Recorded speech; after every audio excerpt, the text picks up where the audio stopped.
This is the most serious supply chain threat the Pentagon has faced in decades, and there's a tiny company solving it on two fronts, Europe and now North America. What they miss could become a $3 billion blunder.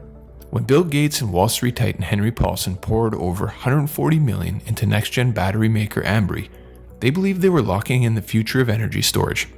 The reason? Antimony, an obscure but critical metal now under strict Chinese export controls.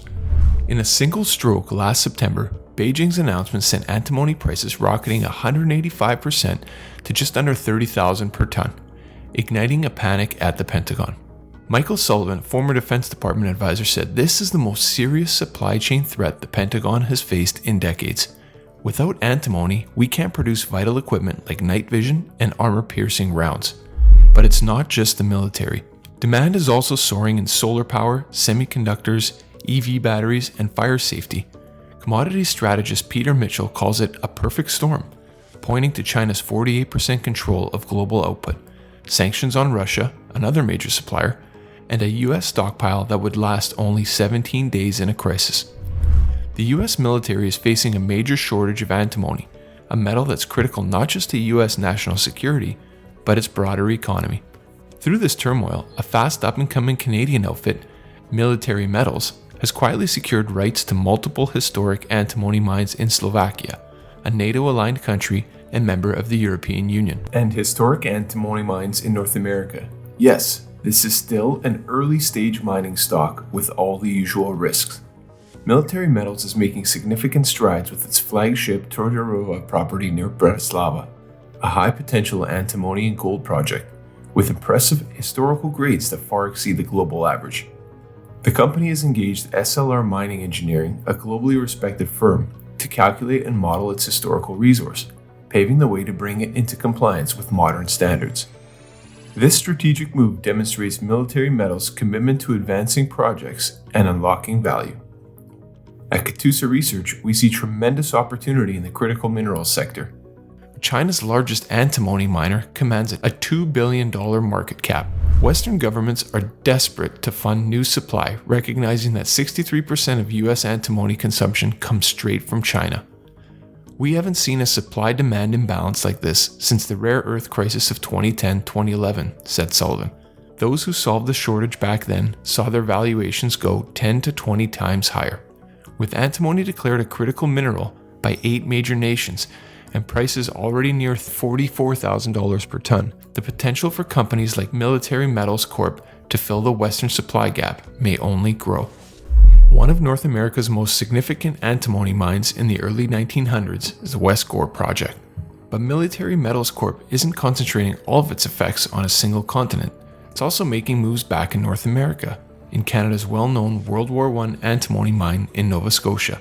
Military Metals acquired a historical antimony gold play, the West Gore Antimony Project, one of Canada's significant historical producers.